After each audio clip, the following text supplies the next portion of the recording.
Hi everyone and welcome you all. Shadow here. Today we're going to talk about Laia, a unit that at first glance seemed to have a weird kit due to her skills cooldowns just to become an important part in the current RTA meta. She's a limited unit with an interesting artifact, so I really hope you got lucky enough to get her and one copy of the artifact at least. On this guide, we're going to cover Laia's skills, gear and stats to turn her into a threat, the best artifacts for her, check the playstyles that would make her shine, and discuss around some comps or units that will help her fulfill her duty. Let's begin. Laia has a very interesting kit, making her a very flexible unit utility-wise. This makes it a little bit difficult to prioritize her mall investment, but here is my suggestion if you are a little bit short on those. We have two main priorities, due to the value each one of those provides during the battle. The ones I'm talking about are Skill 2 and Skill 3. Skill 2 helps you develop her support role, increasing combat readiness of the allies by an additional 10%, making it a 25% push, which is amazing. You will use this one regularly regardless if you need to get a cleanse or not. On the other hand, Skill 3 will allow you to use her as another DPS option in your draft, since this one has the potential to one-shot a lot of units. Hence, the importance to full mola this skill too. If you can't completely enhance both skills at the same time, at least make sure that you can plus 3 this one to reduce its skill cooldown by 1. And last, work on her skill 1. You don't have to worry about full enhancing this one, you can just upgrade it to plus 4 in order to increase her own combat readiness after each attack. Take your time doing the last upgrade if you are kind of short in molas. And just to clarify, with this priority I don't mean this skill is useless, it's actually important too, since you want her to cycle fast enough to get her S3 ready as soon as possible. Therefore, the combat readiness this skill provides to her is also huge, but if you ask me which one I would leave last, it would be this one. Now, let's move on to the next section of the guide. Alright, first let's talk about the stats priority for her. Due to her skill 3, which has a particular condition in which you start battle with full skill cooldown count, your focus ideally needs to be in her speed and HP stats. The speed will allow her to cycle fast and get her skill 3 ready as soon as possible, while the HP will just increase the damage of it, which is important.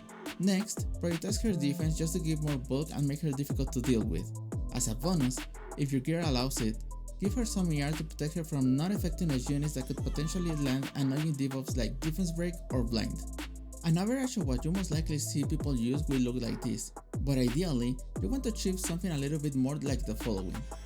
Aim for something between 260 or 270 speed while having at least 26k HP. As for defense, try to get around 1400 and get the rest into ER if possible.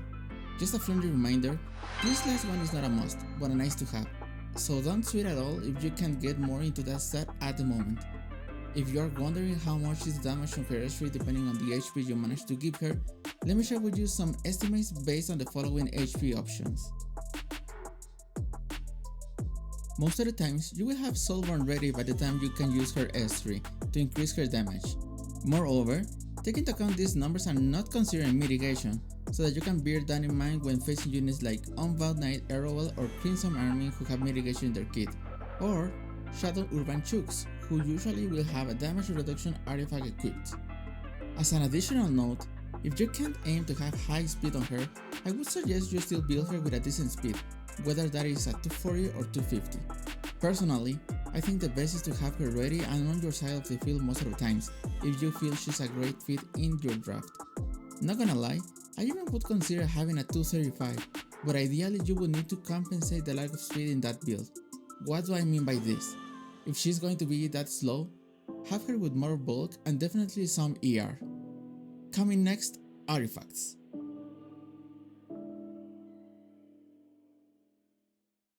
To be honest, I have the feeling this will be one of my shortest guides I will ever make, but as of the moment I'm making this video, the only and best artifact for her is Sweet Miracle. Her own artifact is just so great on her, providing two benefits that fit perfectly in her kit. First, it gives her a chance to decrease debuff durations of the caster by 1 turn, which is why I mentioned earlier having ER on her is a nice to have but not a must. And second, it increases her HP and the ratio will depend on the level of the artifact. It can increase it up to 10%. If we go back a little bit to the damage table of her S3, and at the HP this artifact gives her considering you have it maxed, the numbers should look like this now. The damage increase is around 9.4% compared to the damage without the artifact bonus, which is pretty cool. Right now, it is hard to say which other artifact could be useful if you didn't get this one. The one closest to it could be Prayer of Solitude, which sadly is another limited artifact, but can get the benefit of the additional HP stats and a little bit more of damage in the process.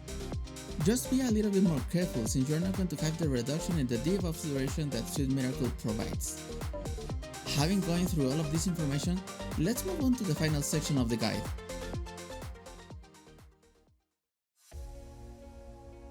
Let's start by sharing with you some little tips on how to use Laia. I know her gameplay is pretty straightforward, but could be worth just in case some omit this kind of details from time to time. Okay, her skill 2. You always want to think if using S2 on the very first turn is the best option at that specific time. When do you want to save it for second turn? Some general considerations are when there are debuffers in the other team that goes after you, and you don't have any other cleanser besides Laia. When it's not convenient to proc units like OBL who reacts with non-attack skills, and last possible general scenario, maybe you need to proc a certain mechanic in the battle, such as a counter from units like Savior Aidin, Abyssal Jufin, and Navy Captain Landy. Other than this, whether you may have another way to cleanse in the team or your draft is more aggro, then using S2 during the first turn is really great. As for her skill 3, fortunately you won't have to worry most of the times about her damage without Soulburn, since you will likely have enough souls by the time that skill is up, unless there are some soul removal mechanics in place or you are against a Valiant team. Besides these 2 points, her gameplay is easy to understand. Currently, she is part of the meta in RTA and nowadays it's kinda difficult to fully nullify her. Moreover, she is also great for Guild Wars if you want to use her there, since she enables you to come up with new teams to address the current meta in that content. Finally, for Arena she can also be great and can be really safe option if used properly and paired her with the correct team. She is fun to use if you just want to chill and use different units here and there. However, there are better options if what you're looking for is to push this content in a competitive aspect. Laia is being used a lot, especially in the RTA scene. Ever since her release, she became the favorite choice of most of the players in the higher ranks. As of right now, I really want to pick her as soon as possible, since there is not a single unit that can counter her so bad, and sometimes she will have the potential to actually solo during the final turns of a match. Is it wrong to choose her in the later picks? Not at all. But a better question would be, will she be available by the time you actually want to pick her? That's something you really want to have in mind when thinking about your draft in RTA. As of Synergies, it's kind of hard to tell which units can help her shine, due to how the meta works in this game. Most of the times, the unit that she can be paired with can potentially be a unit the opponent can choose to try to stop her. Therefore, she relies a lot on the whole draft, with the objective to either finish the other team fast or protect her as much as you can until she gets her S3 and starts making a mess. Following are some examples of units that are being used with her a lot. These are more of a general pick that will allow you to adjust your draft based on your desired playstyle. Crimson Armin and Unbound Knight Errol are good options for mitigation in general.